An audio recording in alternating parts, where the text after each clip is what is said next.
yang jarang kita tahu. Sejujurnya Pak Burhanuddin, ya, saya tersentuh dengan sejarah daripada Sekolah Tinggi Islam, selanjutnya menjadi STAIN, lanjut kepada IAIN, dan sekarang menjadi UIN. Supaya menjadi pelajaran kepada kita yang sekarang kandidat-kandidat pakar, ya, supaya bisa kita terapkan di dalam daerah kita masing-masing, yang paling tidak kita dapat berkontribusi lah, memberikan masukan-masukan kepada pimpinan-pimpinan kita di perguruan tinggi agar dapat kita adopsi, ya, bagaimana perjalanan dari Sekolah Tinggi Agama Islam itu bisa menjadi institut, kemudian menjadi universitas. Tidak banyak sebenarnya yang kami ingin sampaikan, hanya saja mungkin ini masukan juga, masukan kepada kita semua, tidak terkhusus lah kepada pemakalah.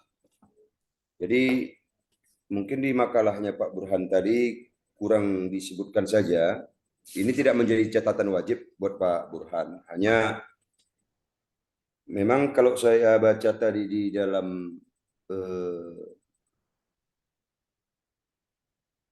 sekilas ya, saya baca di sini,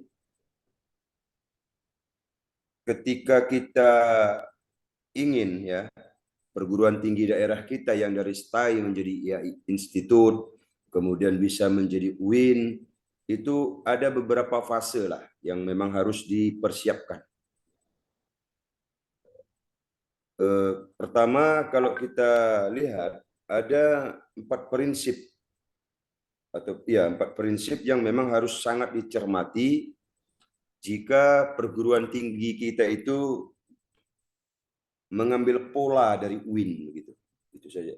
Yang pertama yaitu bagaimana kita lihat perguruan tinggi di daerah kita. Prinsip yang pertama, ketika kita ingin mengambil pola supaya bisa naik grade, kita katakan, memang harus ada yang namanya proses pertumbuhan dari aspek institusional. Sebagaimana yang maklum, ya, atau lazim kita lihat, ketika kita berada di perguruan swasta, ya, perguruan tinggi swasta, ini menjadi PR berat sebenarnya kepada kita. Kita lihat pimpinan-pimpinan di perguruan tinggi yang tempat kita bekerja tuh saat ini. Kita khawatir ini proses pertumbuhan itu tidak ada dalam diri mereka, begitu. Tidak ada, sehingga terkesan ketika sudah menjadi ketua ataupun menjadi pemimpin di dalam satu perguruan tinggi, ya memang sama sekali buta tentang proses pertumbuhan itu. Bagaimana cara berinstitusi itu tidak tahu. Jadi wajar kita sebagai duta, ya, duta kita katakan, duta pendidikan di dalam perguruan ini, ketika kita memang ingin berkontribusi kepada masyarakat, wabil khusus kepada perguruan tinggi tempat kita bekerja itu, memang proses pertumbuhan dari aspek institusional ini harus kita sampaikan, begitu. Harus kita sampaikan kepada kita katakanlah pimpinan-pimpinan perguruan tinggi tersebut. Karena ketika proses yang pertama ini tidak diindahkan,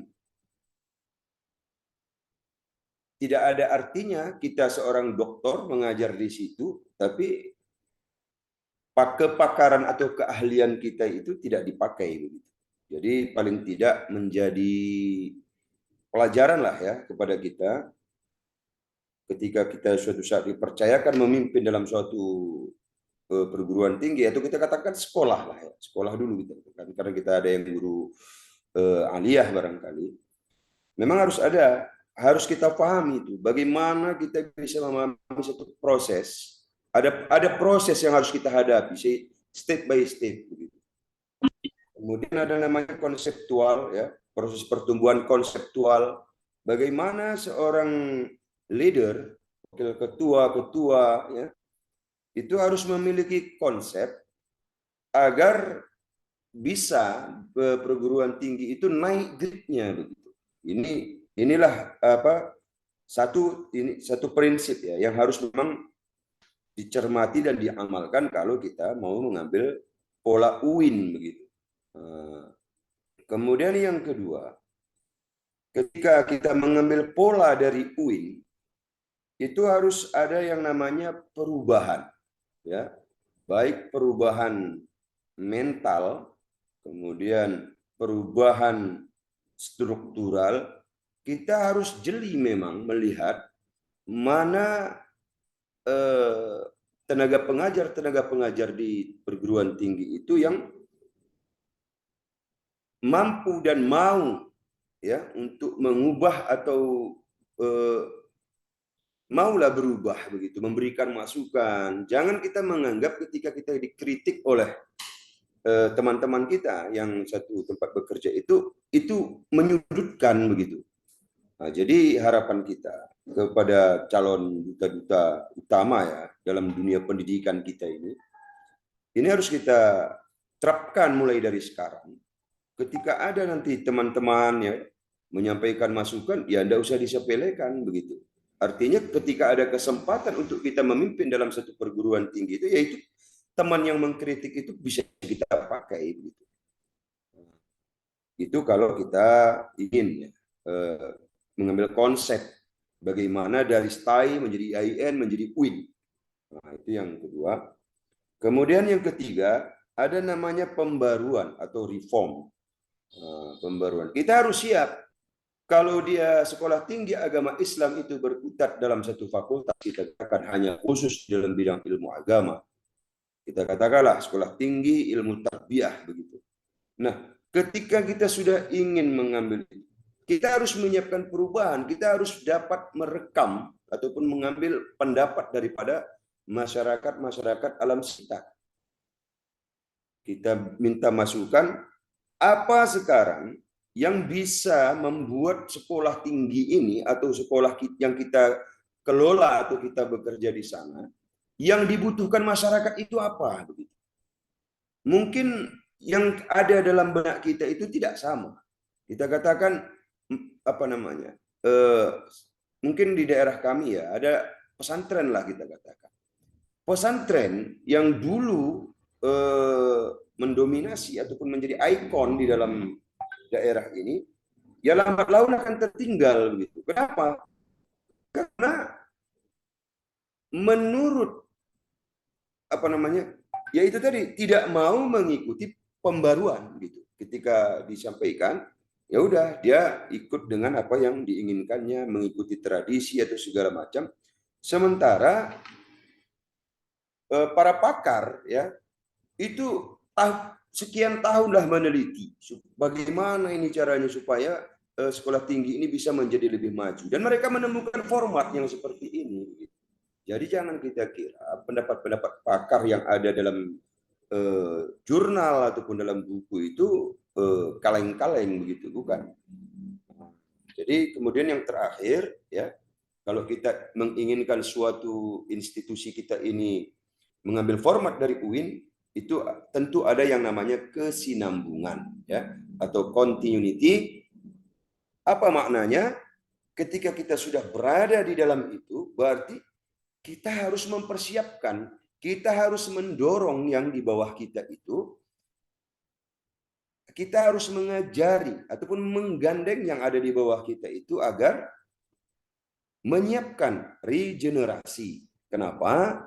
Tentu yang kita dapat sekarang teman-teman semua belum tentu kita paham ya untuk yang 5 tahun yang akan datang atau 10 tahun yang akan datang. Jadi seyogyanya ya kita yang ada di ruangan kita ini yang saya cintai ya, semuanya teman-teman yang ada dalam ruangan ini, kita berjuang 3 tahun ke depan secara bersama-sama. Coba kita tanamkan dalam hati kita ya, tidak ada lagi istilahnya saya senior, ini junior, tidak. Tapi memang harus ditekankan itu. Harus kita bantu mereka dalam hal apa namanya, secara apa istilahnya moral ya, kita bantu secara moral, kita sampaikan begini ketika kita kuliah agar perguruan tinggi kita ini tetap memiliki namanya generasi-generasi emasnya begitu. Jadi wabil khusus ya kepada pemakalah tadi saya tersentuh ya dengan judul atau sejarah yang diceritakan itu. Anda luar biasa menjabarkannya. Sebenarnya tidak ada yang apa namanya yang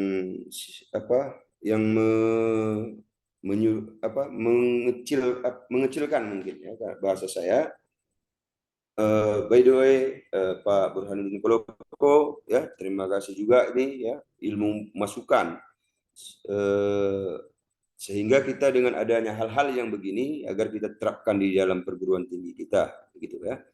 Mungkin itu Pak Moderator, Pak Nurman Hasibuan yang dapat kami sampaikan. Ini bukan perbandingan tapi masukan barangkali kepada kita semua. Itu saja, kurang lebih kurang kami mohon maaf dalam penyampaian. Akhirul kalam. Assalamualaikum warahmatullahi wabarakatuh. Waalaikumsalam warahmatullahi wabarakatuh. Terima kasih kepada Pak Syarifuddin yang telah menyampaikan bandingannya terhadap makalah yang disampaikan oleh Pak Burhanuddin, yang mana tadi disampaikan oleh Pak Syarifuddin dari sekian banyak fase-fase yang telah dilalui perguruan tinggi kita di Indonesia ini, mungkin perlu bagi kita untuk melakukan perubahan-perubahan dan perbaikan-perbaikan, dan terlebih barangkali ini tambahan dari saya barangkali, yaitu jangan sampai institusi-institusi pendidikan kita yang ada di institusi pendidikan Islam yang ada di Indonesia ini, terlebih perguruan tinggi yang mana kita ada di dalamnya, hanya sekedar ada wujudnya saja tapi tidak bisa bersaing di lapangan barangkali itu barangkali Pak ya. Nah, kemudian tadi oleh Pak Azwar apa yang dibahas oleh beliau mungkin ada semacam awalnya tadi pengertian epistemologi dari makalah kita ini Pak, barangkali bisa kita bahas dari makalah Bapak. Kawan-kawan yang lain mungkin masih ada lagi yang mau disampaikan atau kita padakan saja Bapak Ibu. Gimana Bapak Ibu? Masih ada lagi? Pak Burhanuddin, atau ada hal lain yang mau disampaikan? Ya, ada lagi yang mau ditanggapi oleh Pak Burhanuddin barangkali Pak? Tadi PPT-nya gimana? Kenapa Pak Andika? PPT-nya nggak jadi di-share Pak ya? Oh, jadilah di khusus. Oh gitu. Di khusus. Sejarah. Jadi izin Pak Moderator. Ya, silakan Pak. Dari pemaparan Pak Burhanuddin Kaloko sebagai pemakalah dan pemakalah pembanding dari Pak Syarifuddin. Kalau saya hanya sekedar menambahkan ya. Jadi karena kita ini berbicara tentang sejarah, menurut saya ini kurang maksimal yang berkaitan dengan fase-fasenya sejarah berdirinya Einstein dan segala macamnya kan. Karena kan Pak Prof kebetulan saya pemakalah pertama kemarin kan. Jadi beliau selalu mengingatkan terkait dengan tokoh, waktu, tempat, dan memang itu harus daerah secara spesifik. Di sini sudah ada memang, namun bagaimana alurnya itu mulai dari yang negeri ataupun bagaimana yang swasta dan berapa juga jumlah yang sudah berkembang dalam setiap periodenya begitu. Kemudian tantangan-tantangannya di elemen kepemerintahan dan bagaimana korelasinya dengan Departemen Agama. Menurut saya kalau memang itu lebih dijabarkan secara spesifik, kayaknya makalah ini lebih komplit seperti itu kan. Bisa menjadi informasi menarik Kalau poin-poinnya itu mengarah kepada dari fase sebelumnya itu bagaimana didirikan dan lain sampai kepada bagaimana perkembangannya dan berapa jumlah semua PT AIN dan PT AIS ya ataupun yang sudah ada di